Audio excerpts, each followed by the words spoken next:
Good afternoon. This is Dr. David. Welcome to episode number 30 of season 2 of the Fresh Start with Dr. David podcast. And this is a very special episode. I've got a special guest who has been here before, who's going to talk with me and with you about a topic that I think is very, very important. It's becoming increasingly more prevalent in our society. And so those are the topics of learning styles and academic challenges. And of course, that bleeds into the whole topic of ADD, ADHD. So we'll be talking about that today. So I'm really, really excited. My guest today, she has had struggles with learning challenges and different things in the past. She's also, at least when she first came to me, had a lot of symptoms of ADHD. I myself, as an MD, am very familiar with ADHD. And I was diagnosed with ADHD during college, and it was very interesting because at the time I was diagnosed, I had a 4.0. So it was kind of crazy. It didn't make sense, but we'll talk about that a little bit later. So we'll be talking about ADHD, childhood versions, adult versions, difference between men and women, difference between different ages, kind of how the symptoms of ADHD manifest. Some of the causes of ADHD. We'll definitely be talking about some of the statistics associated with ADHD. And we'll definitely be talking about solutions because the Fresh Start with Dr. David podcast is all about solutions and finding out why something happens and how it happens and looking at the root cause of it so you can come up with a solution that makes sense, that's holistic and long-term, and that doesn't cause harmful effects like some of the common treatments for ADHD at this time. So welcome back to the Fresh Start with Dr. David podcast, and I'd like to welcome my special guest again, Miss Melat Tezera. Hello, everyone. Thank you so much for having me again, Dr. D. I am so happy to be back and talking about a topic that I have been struggling with. Had so many different solutions for it, but it is a very important thing that it needs to come to a light into the light because everyone can actually learn a lot more in depth about ADHD, learning disabilities. It's not something that to be ashamed of because, like you just said, you had 4.0 when you were diagnosed with ADHD, and I myself, I was on the same kind of route in school, always getting A's and B's and all of that, and I never thought that I had that until adulting and going through life and things stuck up. So, yeah, I'm so happy for being here and to really talk about this today. And I heard through the grapevine that it's a special occasion today. Is that true? It is. What is it? What's the occasion? Today is my birthday. Oh my God! Congratulations! Happy birthday! Thank you. Thank you for making your 30th episode my birthday. Yes, absolutely. Hey, that's how the world manifests. That's how it works. That's how the law of attraction works. That's how energy works. Yes. So I don't think it's by accident that you're here on your birthday It's meant to for be. episode number 30. It is. It's the meant to energy. be. It's things coming together that Yes. should Even in a I'm holistic, 29. natural way. Yes, absolutely. So that's so funny because you're here on your 29th birthday on the episode number 30. Yes. So 30 is just around the corner. So Yeah. so before we dive into this, tell me how I can. And the reason why I asked this question is because, as you know, I turned a certain number Yes. this year. That's Yes. why there's a golden rose on my desk. Yes. And I can recall when I turned 40. I can also recall when I turned 30. Yeah. And I remember all the anxiety associated with turning 30. Yeah. Tell me how you feel turning 29. I feel right now, I Mhm. feel more so like relieved. Yeah. And the reason that being in my early 20s, I've struggled with anxiety, depression, and all of the negative notions of life and also the environment of life because in my early 20s, I was just doing a lot of work, a lot of school, a lot of everything. Because of that, I was just in a dark place. But now I'm looking back at those years more so like a learning moment instead of like, oh my gosh, I went through that. I'm never gonna Yes. think about it kind of stuff. More so like I don't want to go back to that. Right. I'm using that as stepping stone. And I'm grateful for my early 20s because I learned so much from them. And now, sitting here at age 29, I feel more so relieved because I have more control over my life than I did when I was younger. Yes. So, and also just like building up those tools that help me understand where do I need to go next year. I know that 30 is going to be much better Yes. because I am laying down seeds and I'm laying down stones for me to make sure that I grow with everything around me grows with me, not everything around me grows against me. Yes. So Love the way you worded that. thank you. And that's the thing that I'm constantly putting my faith and my mind on instead of like, oh my gosh, I'm turning another year. I'm not doing this. I'm not doing that. I haven't gotten to here. None of us don't know where we're going to go 2 seconds from now. True. So for me, instead of worrying about it and worrying, oh, I am going to be this age and I don't have X amount of money, X amount of things. Instead of thinking about it that way, just being grateful for health, wealth, and mindset is different. Wealth is not more so like about money, but also what are the things that you have that is tangible. Your peace of mind, your calmness, your serenity, like those are the things that like more important, and they will add up to money later on.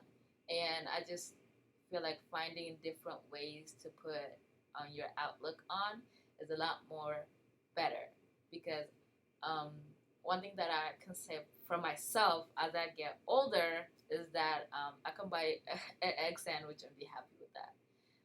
Meaning that I can be happy with every little thing because those little things are gonna add up to be a big thing. So just taking every little thing at one thing at a time. Absolutely. And I have to say, you know, gratitude is a great attitude. Absolutely. Gratitude is a great attitude. So I totally agree with that.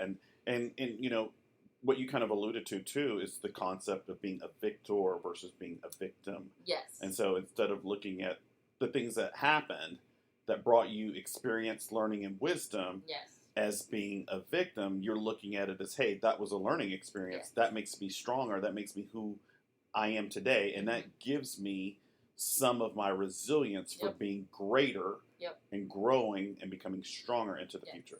Yes. So I love that. I love that.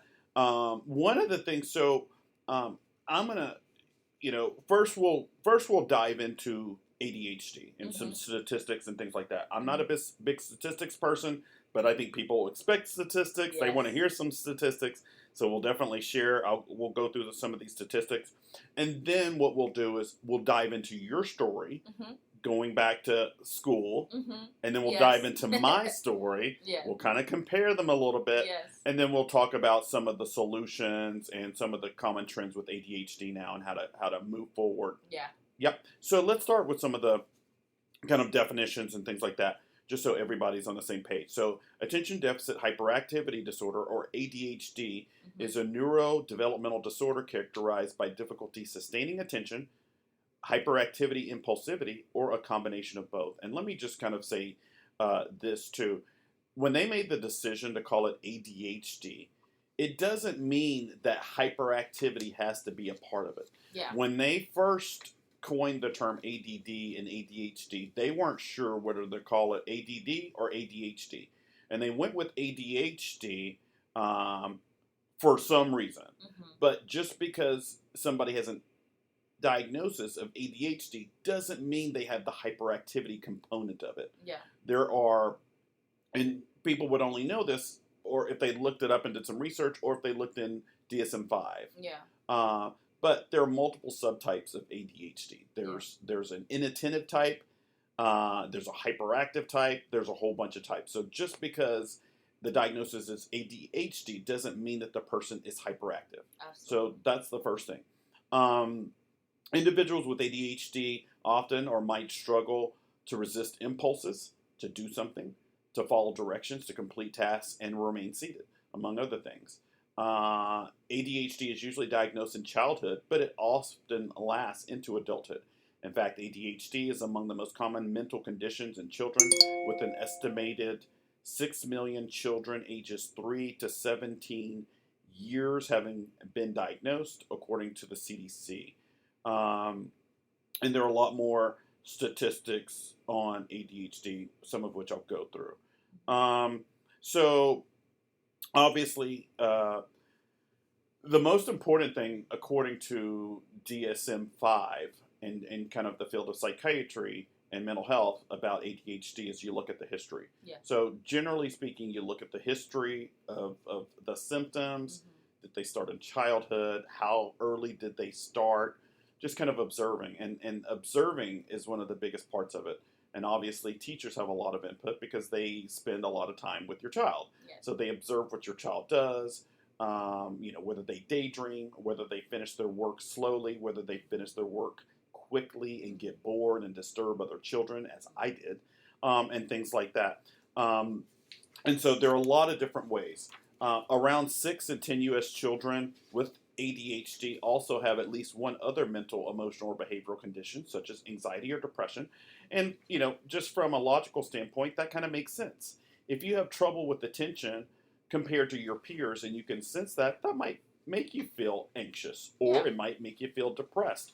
Or if you have ADHD and you're hyperactive and that ends up getting you in trouble with other kids or with your parents or your teachers, or your impulsivity leads to you doing things that aren't appropriate, then that might make you feel more anxious about your behaviors in the future, or it may make you feel depressed about your circumstances because you might be getting in trouble. Yeah. ADHD is more commonly diagnosed in Black non-Hispanic children, 12%, than white children, 10%, or Hispanic children, 8%, or non-Hispanic children, 3%, which would include Asian children, etc.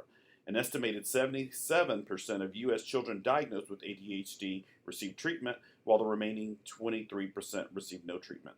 Of the children receiving treatment for ADHD, approximately 32% are treated with both medication and behavioral treatment, 30% are treated with medication only, and 15% receive behavioral treatment only. And I'll go into this, but I'm one of those people who's generally against the use of stimulants to treat children and adults with ADHD. We'll jump into that a little bit later. Among states in the United States, Mississippi has the highest prevalence of children currently diagnosed with ADHD at 14.4%, while California has the lowest prevalence of children currently diagnosed with ADHD at 5.3%. And that's big because Mississippi is 3 times what California is. Yeah. So that should bring out a question, why is that the case? And how is that the case? Within the United States, Louisiana has the highest prevalence of children to ever be diagnosed with ADHD at 16.3%, while California has the lowest prevalence of children to ever be diagnosed with ADHD at 6.1%. And that's almost a triple. So California, or I should say Louisiana, has almost 3 times the rate of prevalence of ADHD compared to California. And that's pretty noteworthy. An estimated 35 to 78% of children diagnosed with ADHD maintain symptoms as an adult. That's really, really important. And that just basically suggests whatever it is that's leading to ADHD symptoms or the manifestation of that diagnosis is lifelong. It doesn't just go away, right? So to me, that implies that you need to come up with a solution that's going to be long-term, right? And that's another reason why I'm not for stimulants. Because what are you going to do? Be on Adderall for your entire life or Ritalin for your entire life? And that's probably not a good thing. Yeah, and that also comes with, lifelong issues later on as you get older. So that is another thing. You're going to have to take something else for the problems that medication is going to give you. Like insomnia. Insomnia. Heart racing. Yeah. Heart problems. Blood issues. Blood hypertension. Yeah. So yes. it's just like those. Strokes. Wish that comes through that. So it's just like, is it worth it, in your early 20s, early 30s, 40s, and, taking those medications? Yeah, that's an easy fix. Right. Or do you want to get to the root of the problem? That should be the main focus of, the ADHD. How can you live through it, be more functional with it. Absolutely. High school graduates with ADHD tend to earn an average of 17% less annual income than those without ADHD. So it does manifest in your income and Yeah. your career. Yeah. Childhood ADHD is associated with an increased risk of death before the age of 46, and that can be for a number of reasons. Um, Adult ADHD is associated with a substantial economic burden, contributing an estimated 122.8 billion in total society excess costs due to unemployment, lost productivity, and healthcare services. So it's expensive to have ADHD as an adult. And it's expensive for society and expensive for the people who have it. So how many people have ADHD? Well, an estimated 265,000 U.S. children aged 3 to 5 years have a diagnosis of ADHD. An estimated 2.4 million U.S. children ages 6 to 11 years have been diagnosed with ADHD. So usually, obviously, it takes a few years for it to show up, right? An estimated 3.3 U.S. children ages 12 to 17 years have been diagnosed with ADHD. And what that statistic tells us is the longer you live, the more likely you are to be diagnosed with ADHD. Yep. Because you've got 265,000 children around the age of 3 to 5, but you've got 3.3 million once you get 12 to 17, which is adolescence. Approximately 129 million children and adolescents worldwide between the ages of 5 to 19 years old have been diagnosed with ADHD. And more than 366 million adults worldwide have ADHD as of 2020. Individuals with ADHD often experience a myriad of challenges, including difficulty focusing and concentrating, staying organized, managing time, being efficient and productive, and that can have a drastic impact on their daily functioning and lead to long-term problems like academic failure, difficulties in interpersonal relationships, and things like that. So early diagnosis and prevention is really, really important. So those are some of the statistics associated with ADHD. Here's a couple more, though, and then we'll kind of jump into our own stories and then some solutions. The average age for an ADHD diagnosis is 7 years old, but children with more severe ADHD are commonly diagnosed at a younger age. And so generally speaking, the younger you're diagnosed with ADHD, the worse the symptoms probably are, right? Yeah. And those are the rambunctious kids who Yeah.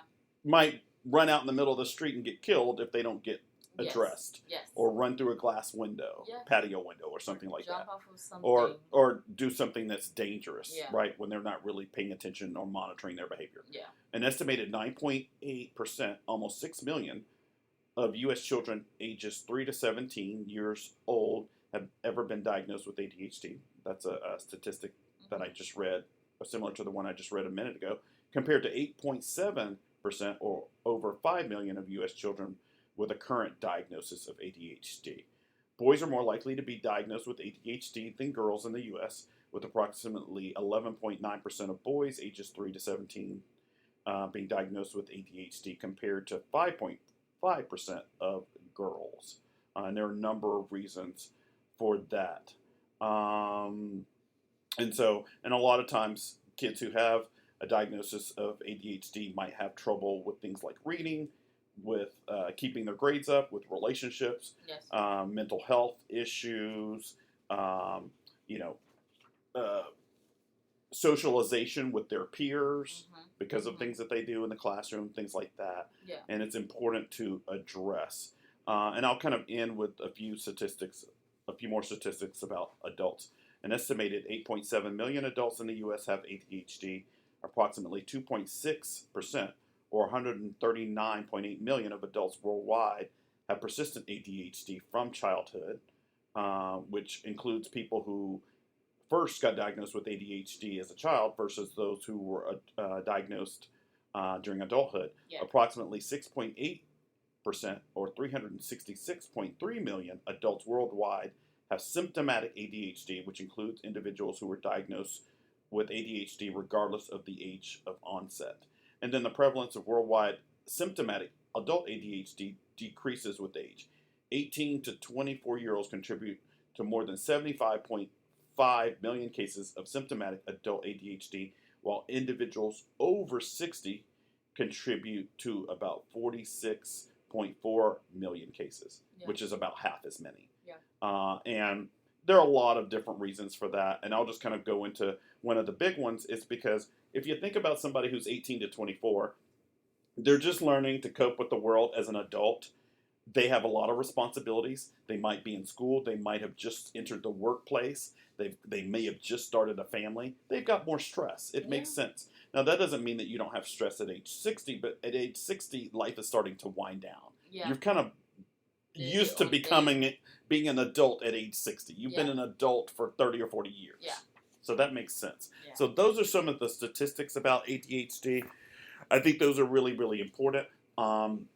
And one of the, I'll just kind of go a little bit into kind of how my practice approaches ADHD, and then we'll go into your story, Maylot, and then we'll talk a little bit about my story. Okay. So one of the big approaches that I have with ADHD is let's find the root cause of it. Yes. Let's not just treat the symptom. Let's Yes. not just medicate a child with a stimulant medication, which carries its own side effects. Let's find out the reason why this kid has ADHD. Yeah. It could be because of diet. Yeah. It could be because of stimulation. It could be because of the way the environment is set up.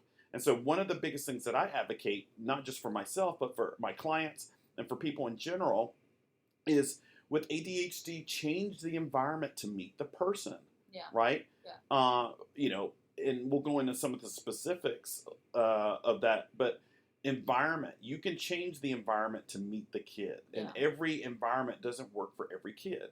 And I bet your story will tell some of that, and I know that mine will. So that's the biggest thing. I think it's important to find out the root cause. Look at when ADHD symptoms began. Look at if diet or nutrition are a factor. You need certain vitamins and minerals in order for your brain and your nervous system to work correctly. Yes. And then hormones also come into play. Absolutely. So there are a lot of different variables, but at the end of the day, my biggest thing is, as an MD, my first obligation is to do no harm, and my second obligation is to do good.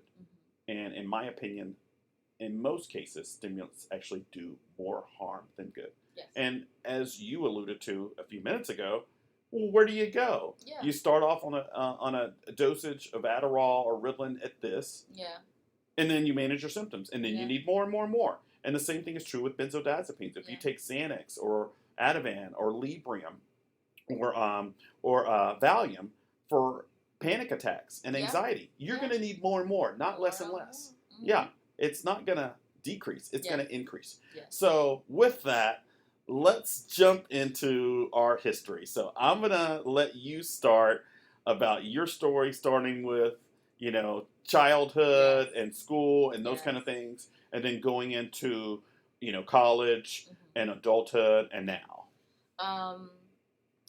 If I'm thinking about it, and now I'm trying to stack up everything that I've went through. Yeah, take your time. And when I was young, I'm talking about kindergarten to pre-K, maybe first grade, I changed so many schools. Okay. And my father have taken me to different schools to make sure that I'm getting the right treatment.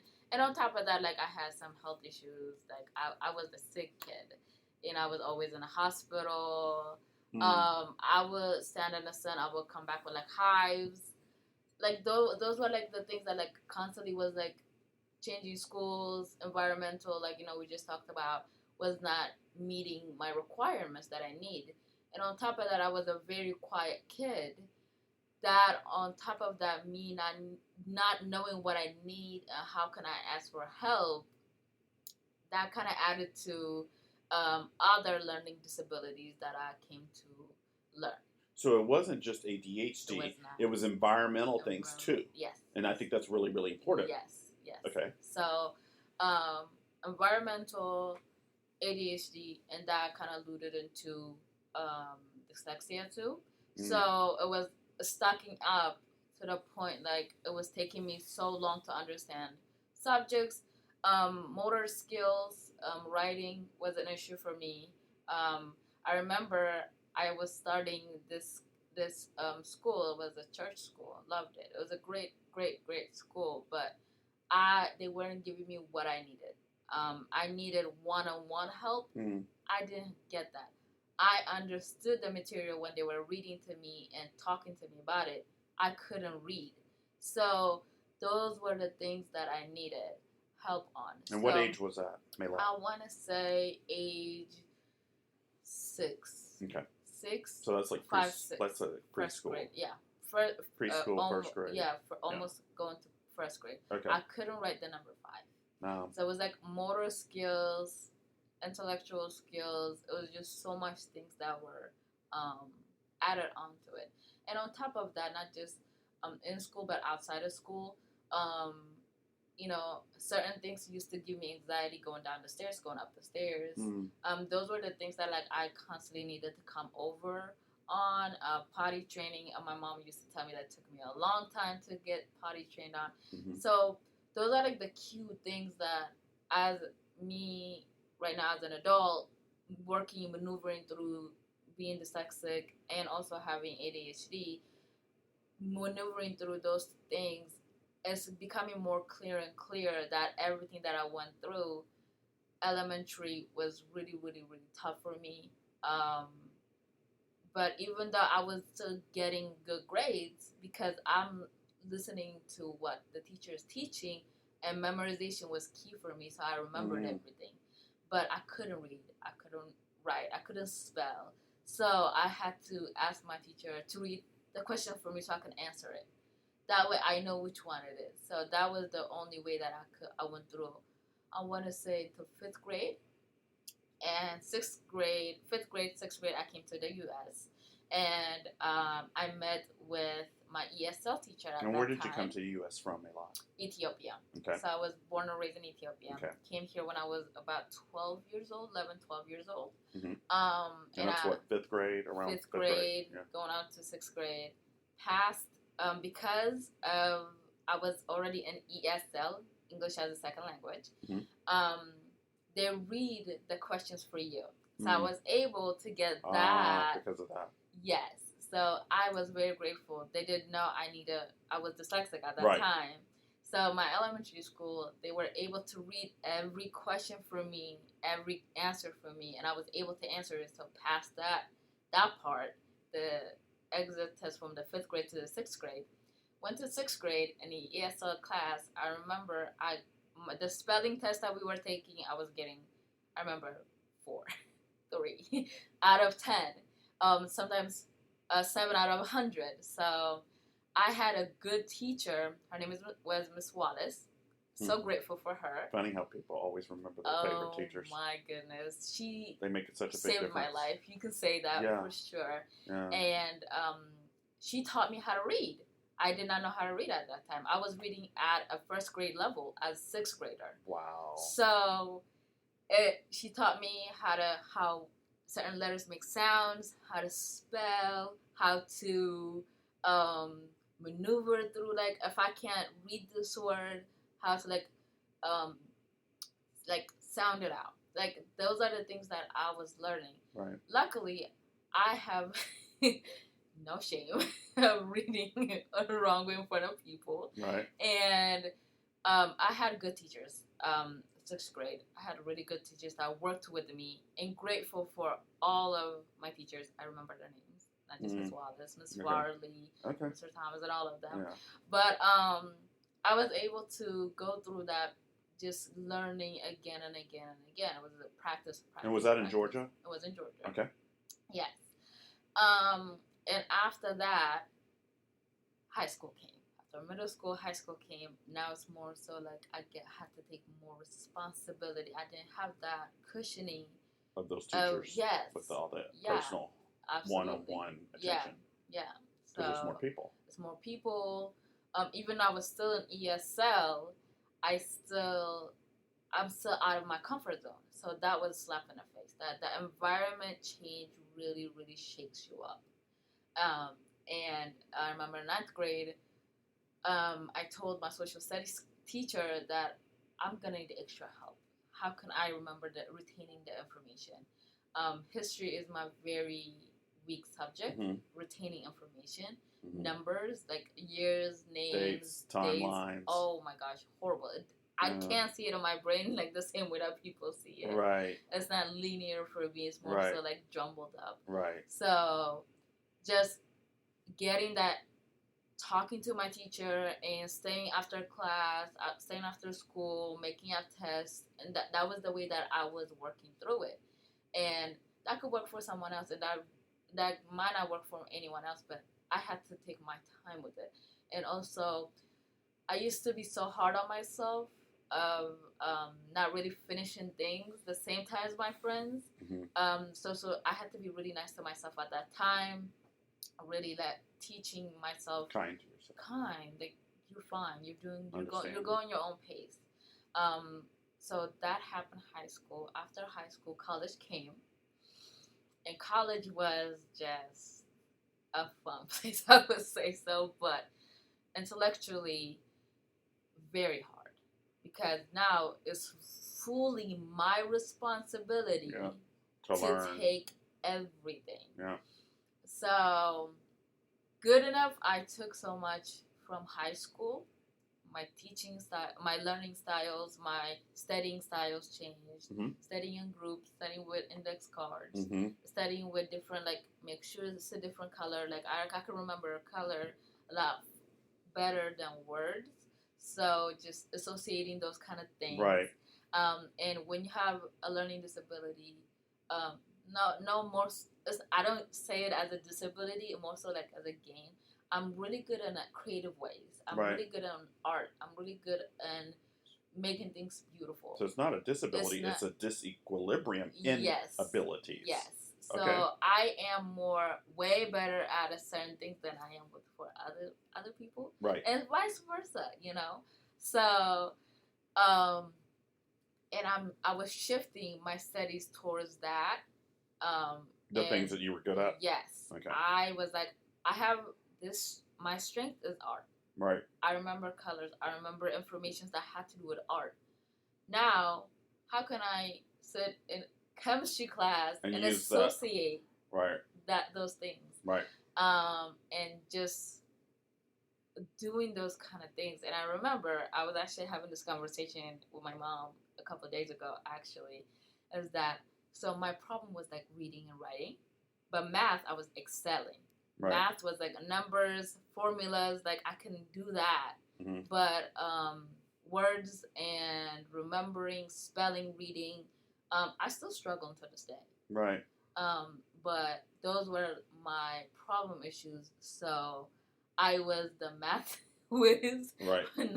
But the help with reading comprehension and vocabulary. Yes. And English stuff. Oh my goodness, horrible. But the funny thing was, I wasn't just having that kind of issues in English. I was also having the same issues in my own language, in Amharic. Oh wow. So when I was in school back home in Ethiopia, certain things I can't write, certain things I can't read, certain things I couldn't do. So it was equally the same problem. Regardless of the language. Regardless of the language. So it wasn't the language. It wasn't the language. It was just that function. Yes. So it was me. Uh-huh. Like the part of your brain that needed to process language. Yes. So it had to, I feel like it hasn't developed that much. But as you grow older, it does develop. But now it's shifting. How can you learn? Somebody have to teach you a certain way to understand. And I'm really happy that I went through the same thing, like all of the stuff that I went through.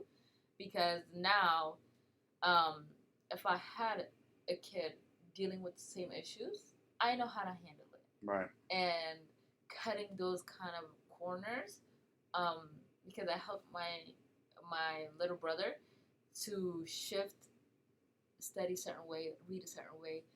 When he couldn't read, I'm like, listen, I went through this in 6th grade, I'm going to help you. So just kind of helping him that way. Now he goes to Georgia Tech. So those are the stuff that I will definitely be doing for my kids if that ever happened. But even if they don't even have ADHD, I will definitely teach them a certain way so it will be easier on them instead of, making things harder. So you just alluded to something I think is really, really important. Mm-hmm. So one of the statistics that we just went through about ADHD is how there's a higher prevalence of comorbidities like depression and anxiety. Yes. And that kind of leads me to what I'm going to go into now. So it's my belief that one of the reasons why there's a higher prevalence of things like depression or major depressive disorder and anxiety, like generalized anxiety disorder and other disorders with ADHD, is because of how it changes the social structure. Yes. Um, Yes. so, the whole time that you were just kind of, you know, recounting those different grades, in my mind, as you said all that, I'm thinking, okay, well, how does that affect her relationships with other students? Because Mhm. they see that she needs more help, Mhm. things like that. How does that affect friendships and things like that? And you even talked about, you know, uh, how you would notice that your friends would finish their Yeah. work before. So tell me a little bit about that, how that made you feel in terms of Yeah. those circumstances. So How did you feel? I kind of put myself, yes, like other students were understanding things way far better than me, and I wanted to be that. So, good thing I have this mindset of um, not giving up.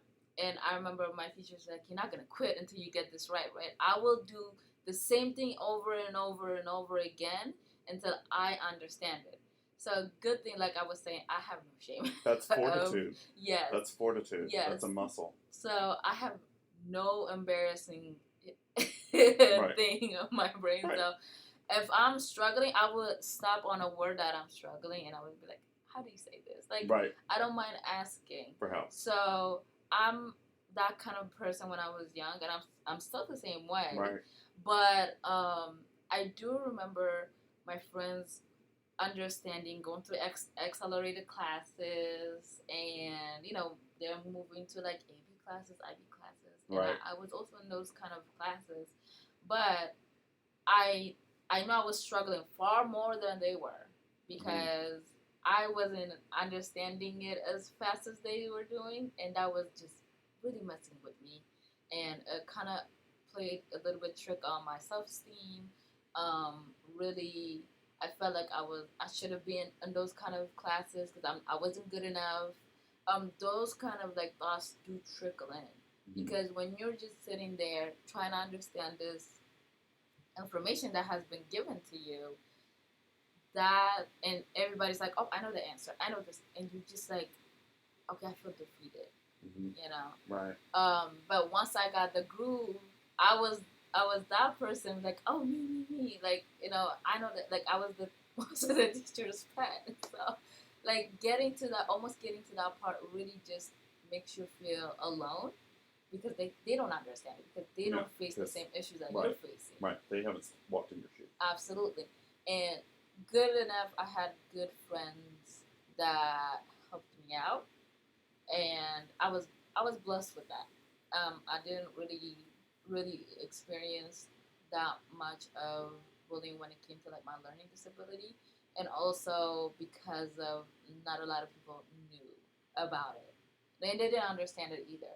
So Right. I kind of went under the radar, Right. but also just thinking like I was also protective of myself, Right. but also having the mindset of like, oh, I gotta get this done. Right. I gotta be better. I gotta work at it. I gotta do it again Work and harder. again. So basically, having that kind of mindset really did help Gotcha. me out. Yeah. Gotcha. So let me share a little bit kind of about my kind of developmental history. So I was born prematurely by almost 2 months. I don't know if that affected anything or not, but I did. And anyway, when I started like first grade, preschool and first grade and things like that, we lived in Chicago. I went to a Lutheran private school that was primarily white, and I did well. I do remember a couple of times getting in trouble because I talked when the teacher left and things like that. But I excelled, and I think every report card that I had in preschool and first grade were basically like, David's a very, very bright child, but he talks a lot, those kind of things. When my family moved to Arkansas and I started the second grade and third grade, it was tough because I got picked on. And so I went to a school where my mother was a teacher, and it wasn't in the same neighborhood where we lived. So it was one of the poorest schools in the district. And I was just, different. We just moved there from Chicago. And not only was I think bored in the classroom, because the school system that I went to was harder or Yeah. tougher than the one in Arkansas, but then I was getting picked on too, and that made it really really tough. I just didn't feel like I fit in there. I think I hated it in a lot of ways. Yeah. I felt like a prisoner. Yeah. And the kids were very different from me. They would steal my stuff. They stole my lunchbox. They stole my clothes. They stole everything. So it was just not fun. In the classroom, I did really well. I remember there was some standardized tests that we had to take, and me and one other young lady who was in the same class with me, we scored the highest in the school. I had a pretty high IQ. I would finish my work before everybody else and get bored and bother other people or look around. I can remember when I was in, specifically remember when I was in first grade, how I would finish my work and I would either bother other people and talk to them, or stare out the window into space, which is kind of like the inattentive type of ADHD. Yeah. So I wasn't necessarily hyper, but I was bored. Yeah. Right. When I got to fourth grade, I did well. I wasn't disruptive, I don't think. Fifth and sixth grade, I did really, really well. I mean, I had straight A's through most of those grades. But in fifth and sixth grade, I think I got bored a lot. Even when I didn't finish my work before everybody else, I would just kind of lose attention, right? And I would bother other people. Yeah. And I even remember and the funny thing is my mom was the principal at the school I was at in fifth and sixth grade. So it was really weird for me because I always kind of felt like the teachers were looking to see if I would do something wrong so they could go back and tell my mom, and the kids would start stuff with me just to see if I would get in trouble with my mom and things like that. So it was tough in that way. Yeah. And I kind of always felt like I was being watched or under the microscope for every little thing I did. But I still did good. I started to have problems probably in the seventh grade, middle school. And specifically, I remember there was a class it was a mathematics class, and we had a hard teacher named Mrs. Noblet, and I remember I didn't like her. She would curse at us, and that was something that I wasn't used to in the South. And I think she was from up north or Midwest or somewhere, but she would curse at us. She would say curse words, and we reported her. And I remember every single time I would have a report card, it would always be like 84 point this. It would be just underneath that grade. And I was just like, and I had other teachers like that too. And I kind of felt like race was a factor too in some of those situations because I'd never gotten, 84.9 just below a B if you had to have 85 to get a B. Yeah. Things like that started to happen. So, I think because of that, I started to get discouraged. The other thing that was going on, I think at that point, which I think made a big difference too, is that's kind of the time when you start doing other stuff, right? And I think during that whole time, I played sports and other things like that, and played piano and took all these lessons. So all these things were kind of competing for my attention in seventh grade. Eighth and ninth grade, I think I struggled. And I think part of it was I think I struggled socially. I didn't really feel like I knew where I fit in, what my identity was at school. That's around the time that kids start to separate based off of race and class. So I didn't really know where I fit in. Most of my friends were white. And I just, it was just a really weird thing. And I struggled with some subjects, but not with others. In high school, it depended on the subject. So I struggled with some things in high school, but I think I was just kind of absent. I think I was kind of focused on fitting in and things like that more so than school. I just really don't think. I was in a bad, dark place in high school, and I was actually suicidal at some points during high school. But school was the last thing I was really worried about until it was time to graduate. And all of a sudden, that became important. Luckily, even though my grades weren't the greatest in high school, my ACT score was really good. And so that made a big difference. And I didn't even study for the ACT at all. I didn't do any prep. I didn't do anything. I just took the test and did really, really well. Specifically on the verbal reasoning part. So that's where you were weak. But I was really strong in that. I think I scored like a 32 in the verbal reasoning part or whatever, just a really high score. And other stuff was just kind of average. College was different. College, is when I got diagnosed with ADHD. And like I said, I had a 4.0 at the time I was diagnosed with ADHD. Mm-hmm. And it was when I I got diagnosed when I went to the library. I learned that I had to find a quiet space. So that's one of the things that I Mm-hmm. learned in college. I had to have a quiet environment without distractions in order to study. And I had headphones. I had all kinds of things to block out noises and stuff like that. So that's one of the things I learned in college. The other thing is though is there was a period of time, and this is one of the things that I think is really really important to get to the root cause of ADHD, is when I worked full time all through college. Mm-hmm. I think, and I would go to the library to study, Yeah. and I would read the same page over and over and over and over, Yes. and it's like my focus just wasn't there. Yeah. I wouldn't remember a single word, not Yep. one word. Yep. And I talked to my teacher about it, and they recommended that I go to a doctor. I went to a psychiatrist and a psychologist. They both diagnosed me with ADHD and put me on stimulants, Yeah. and those helped with focus. But the funny thing about it is, before I got put on stimulants, I would go to the gas station and see these things called mini thins. Mm-hmm. And they were these things that would be like, oh, increases alertness and focus. I guess truck drivers would use them. Yeah. That's why they were at gas stations. Yeah.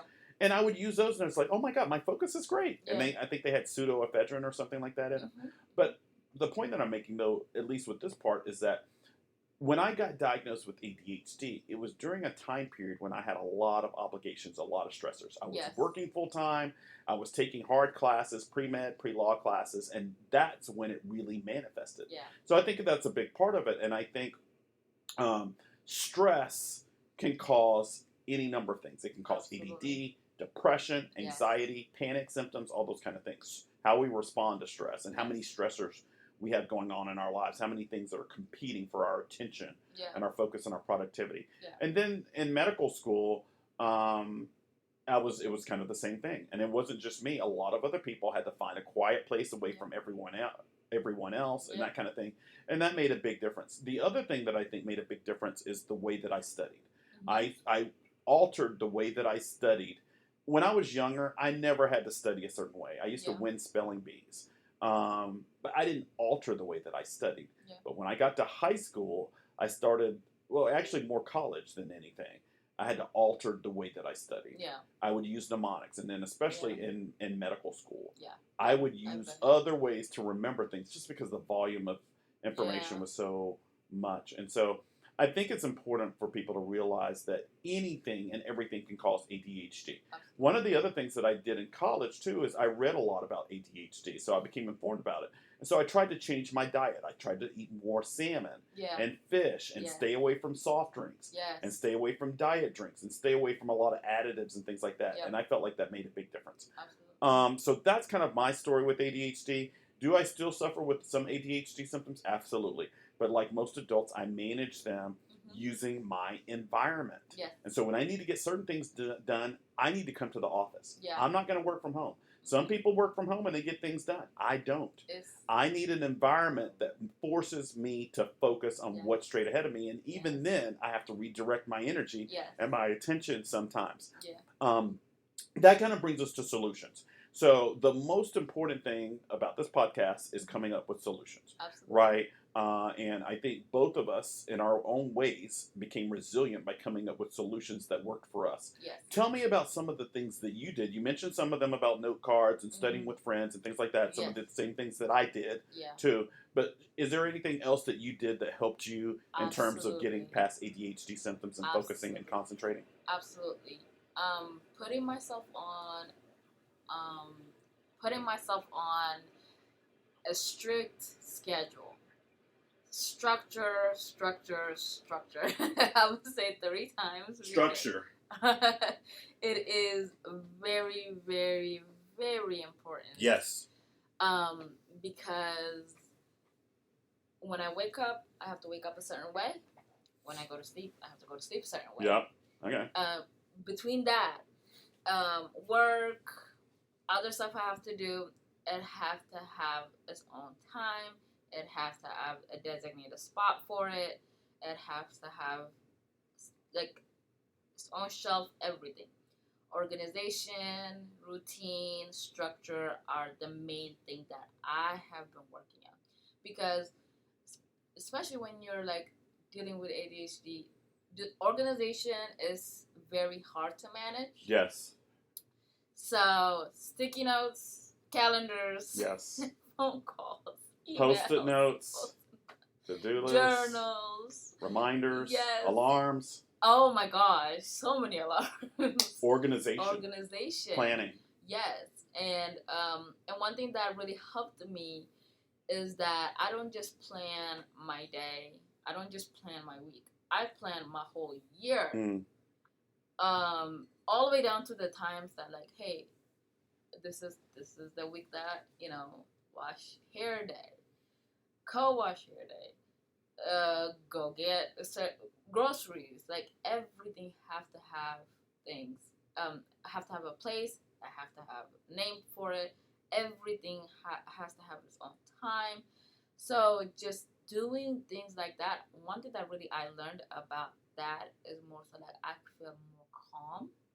I feel like it's more tangible, even though it is insane that I have to put in a calendar to relax. Right. Right. It's insane, but it's a sign of the times. I have to do it. I have to do it. Go to sleep a certain time. Not 4 in the morning, wake at 8 in the morning. That's not where you need to do it. Like I have to force myself to go to sleep early. Like I have to learn how to do that. Because the extra energy that you get during the night as a being an ADHD person is insane. I'm like, where was this energy when I needed it during the day? So True. just kind of shifting that. Another thing is diet, exercise. Mm-hmm. Two top things. Yeah. Exercise kind of helps you get all the extra energy that you don't need. Kind of put it somewhere else. Can go towards your health. And also, and diet, like you said, nutrition. Checking up on what are you low on. I am anemic, so I have to make sure my iron and my vitamin D, my B12 is up to par. If not, I do experience symptoms of depression, anxiety, just being literally out of my own body. So those are the main things that I have to keep up with. And on top of that, not just being anemic, but I am anemic in a certain way called a folate. Am I saying it right?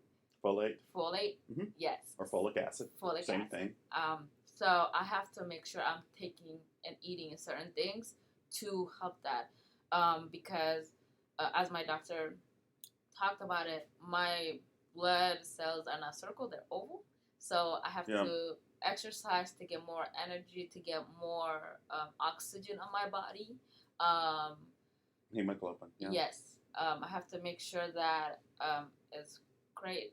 On top of that also what it causes is if you don't take care of that part is that you start getting other health issues, diabetes, and high blood pressure. They come from that, and I feel like not even just taking the Adderall and other medications for it.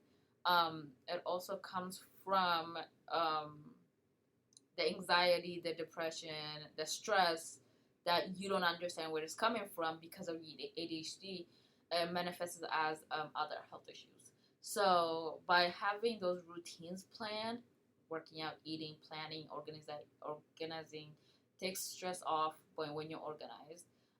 You take time for yourself when you're more planning things ahead of time. So you don't have to worry about what am I going to do today, what am I going to do a month from now, a year from now. So kind of that pressure is off of you.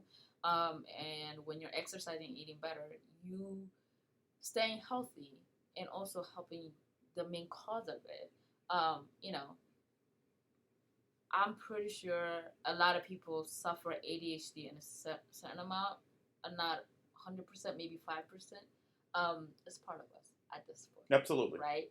Our environment is making us more ADHD prone because of like everything that we see every day. Like you're compounded with with stimulant. Absolutely. Stimulating content. Yeah, everywhere. everywhere, and our attention span is becoming shorter and shorter. Hmm. So we have to put those kind of things in place. You know, when I say like go exercise and stuff like that, I'm not saying go out there and lift 100 pounds. Go out there and walk. Just take that time to treat yourself. So just doing those things, I absolutely feel much better. Yeah. Awesome. So let me go through my list. Mm-hmm. So I've got a long list of things. I'm gonna just kind of go through them. Go for These it. are things that I think that are help with ADHD and things that you got to keep in mind, whether you're a child or an adult. But I'll give some pearls about children and also give some pearls about adults. And obviously, it's my strong belief that if you're an adult with ADHD symptoms, or if you have a child who's developing ADHD symptoms, Yeah. come to my office so we can figure it out. Yes. Right? And if you need a Yes. referral to somewhere else, I can facilitate that. But let's get to the root cause of why it's happening. But let me go down that list. So, number one, nutrition. You've got to have nutrition, right? That includes vitamins, minerals, things like that. Yeah. If you or your family or your kid are just consuming fast food and things that aren't nutritious, then it shouldn't be surprised that you might have some ADD symptoms, Yes. right? You've got to have the building blocks of who you are as a person, Absolutely. and that's nutrients. Absolutely. Vegetables, fruits, the food groups, all those kind of things. And you can read about those and understand them in my book, The Nutrient Diet, which is on Amazon. A wonderful book, by the way. Thank you. Yes. Thank you. So that's one thing. You've got to have the building blocks. That's number one. If you don't have the building blocks of those neurotransmitters and hormones in your body that make your body work right and your brain and mind work right, they're not going to work right. It won't be, it shouldn't be a shock. Yeah. If your car doesn't have a battery, if it doesn't have fuel, Yeah. if it doesn't have oil and lubrication, if it doesn't have tires, if it doesn't have this and that, it's not going to work, right? Same thing with the human body. So that's number one. Number two is stress. Stress is one of the biggest things that causes everything, from cancer to ADHD to depression to anxiety to everything else. If you have a very stressful life or a stressful environment, don't be surprised if ADD doesn't show up. Absolutely. So that means you have to mitigate stress, you have to ask for help, you have to manage stress, you have to exercise, you have to do things, take a break, have extracurricular activities, engage in a sport, do things that dissipate stress and limit stress. That's number two. Number three is you always have to look at the environment. Certain environments, especially the world that we live in now, are not meant for concentration. It's not. Social media, electronics, devices, tablets, phones, things like that. You need to limit your time that's focused and given to the internet, to social media platforms. All those things are totally made to take away your attention and distract you from the things that you're supposed to be doing. So you've got to make sure that you're watching technology and use of things like that. The next thing is also environment, and that's the place where you do things, right?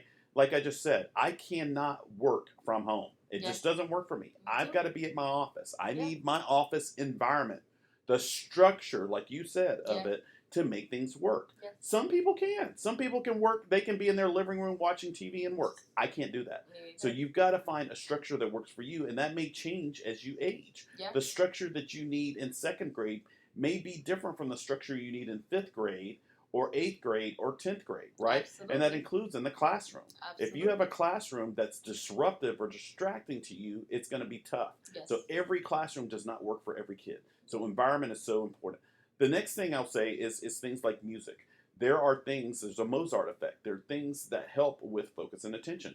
I sometimes listen to classical music in the background. I also will listen to, subliminal audios, ocean waves, calming things that help me focus. That's a really big thing. So, and vice versa. Some people may need an environment with no sound at all. They need a quiet room. They can't focus and concentrate or take a test if they hear a bunch of papers rattling and people sighing and moving around. I knew I was like that when I took my medical boards.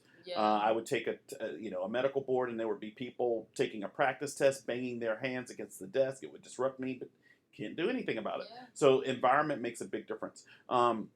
The next thing that I'd probably go to is the use of things, like you said, planning. Planning and organizing makes such a big difference. If you have ADHD symptoms, you've got to plan things out. Your day, your time, all those kind of things. They're not going to automatically come together, especially as you get older and you have more responsibilities. Yes. So that means you've got to have to-do lists. You've got to use post-it notes. You've got to have a calendar system. You've got to have alarms, things like that. The next thing is sleep. Sleep is so important. We spend a third of our life sleeping. Yes. If you don't get the sleep you need and the Oh my sleep God. at the right time, then you're not going to be able to focus and concentrate and be attentive the next day. Yep. That's when your brain and your body recovers and re-energizes and reinvigorates and all those kind of things. And so you've got to get your sleep. And that doesn't mean that you get 7 hours of sleep from 1 a.m. in the morning to 8 a.m. in the morning. That means you need to get asleep and in bed by 9:30, Yes. and then wake up 7 or 8 hours later. Yes. When you jump in your sleep window is very important. And I wrote a chapter about that in my first self-improvement book, Sweet Potato Pie for the Spirit, Soul, and Psyche. Chapter 2 is all about your sleep. So you've got to have your sleep Yes. ordered. If your sleep is disordered, you're going to end up with depression, anxiety, and ADHD type symptoms. The next couple of things are sunlight. Sunlight is very important. You need vitamin D. In order for your body to work right, you've got to get vitamin D. And Yes. that's not vitamin D necessarily from milk, but from the sun. Yeah. That's why exercise and things like that are important. Yes. Walking out in the sun, things like that. So that's really, really important. The next couple of things that I think are important is how you study. So if you're a student, you need to study a certain way. What works for one person does not work for other people. You know, you might study alone and then need to study in a group. Yes. Question each other. Yes. Test each other. Yes. The best way, and I learned this in medical school mostly, but you've got to do constant questions that are similar to the questions that you're going to have on your exam. If you don't, Absolutely. you're going to be caught off guard. You're going to feel anxious, things like that. And test anxiety is a real thing. Yeah. And so you've got to prepare correctly. That means having other people to test you on things. That means using note cards. That means using mnemonics. Don't overuse highlighters. If you overuse, yeah. if you highlight everything, you're not learning anything. No. If you highlight one word here and there, that's one thing. But if you're highlighting everything, you're really not learning at all. You're just tricking yourself. You're wasting time. So that's a big thing. The other thing too is, and this is kind of intuitive, I think, but pursue things that you actually enjoy and love. It's going to be hard for you to focus on something if you're pre-med and your true passions lie in publishing or writing or history or some other discipline.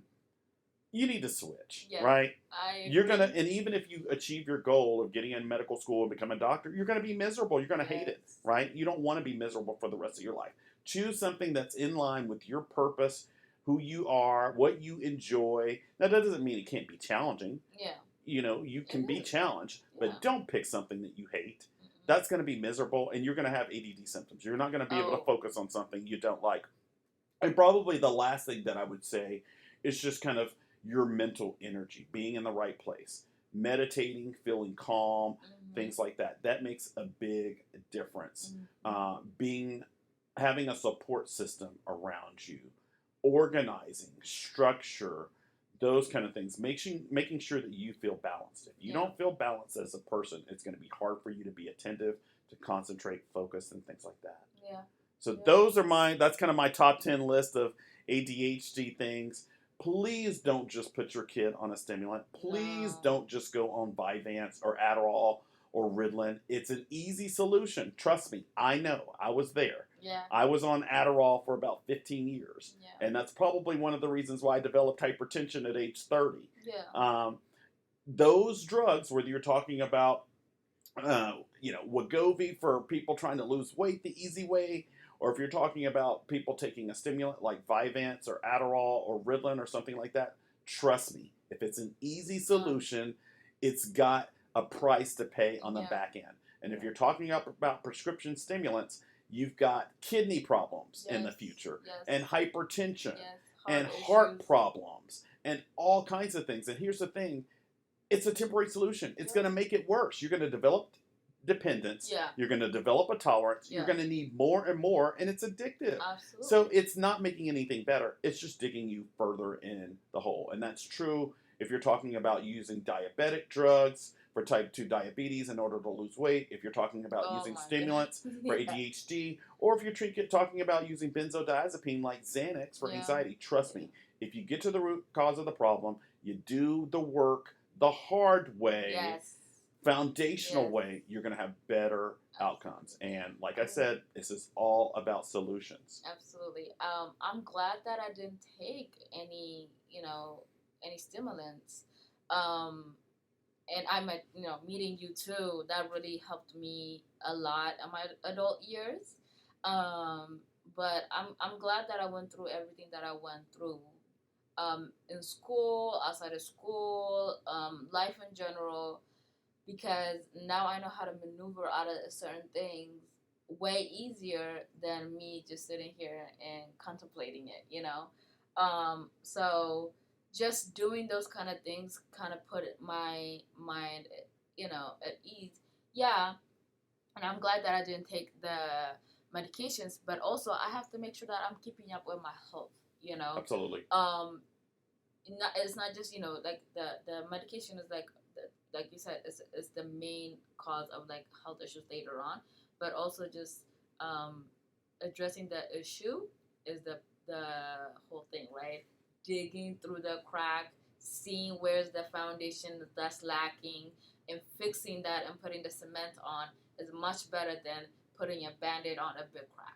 Yeah, and one of the big things that I'll kind of end with is the concept of individuality. We're Yes. all individuals. One of the things that I think, is